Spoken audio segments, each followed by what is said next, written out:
Hi, this is James Headley, and welcome back to the Living in Naples channel.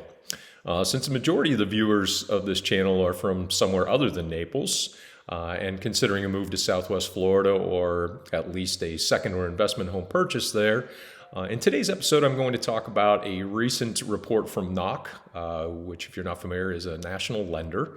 This report provided an analysis of the market and predictions for where the housing market will go in the 100 largest markets across the country. Since the timing and budget for a lot of prospective Southwest Florida buyers is influenced to a greater or lesser extent by their home markets, I think there are some valuable data points here in case you hadn't seen the NOC report. Before diving into those findings, let me thank you for your continued likes and shares, as well as personally subscribing and encouraging others to do so. That means a lot to me and the channel, and I sincerely appreciate that. With that said, let's dive into some of the highlights of this recent NOC report. Number one, compared to late 2021, when there were no buyer's markets per the NOC data and definitions, 14 of the 100 largest markets were buyer's markets at the end of 2022. Given what I've seen and heard, both in the news and from colleagues and friends in various markets around the country, this number has no doubt increased and will continue to increase in the first quarter of 2023 and beyond. Number two, inventory rose in 80 of the markets year over year. Excuse me, bit of a frog in my throat this morning.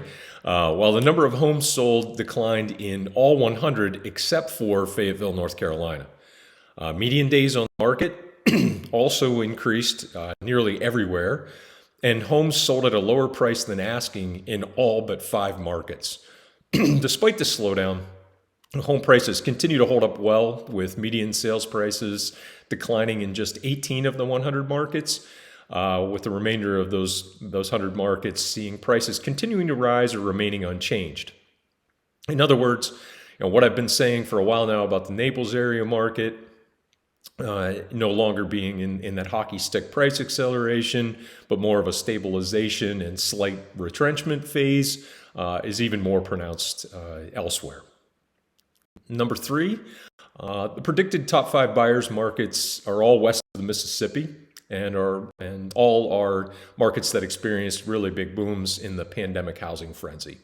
Those are Phoenix, Colorado Springs, Las Vegas, the Dallas Metroplex, and Denver. Despite double-digit decreases, in home prices across those markets, prices are still well above pre-pandemic levels. So more of that, stabilization at a new level that I've described is what's going on. And number 4, the predicted top 5 sellers markets are all on or near the East Coast and in that million person and under kind of population centers. Fayetteville, North Carolina, Harrisburg, Carlisle, PA, Syracuse, New York, Hartford, East Hartford, Middletown, Connecticut, and York, Hanover, PA.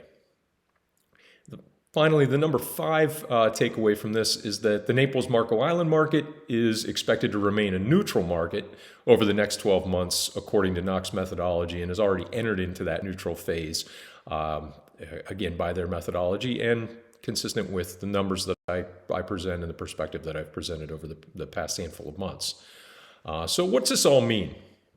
First, if selling a home in your current market is part of your planning for buying in the Naples area, let's talk about what that outlook is there right away so we can realistically plan for the Naples purchase on the other end.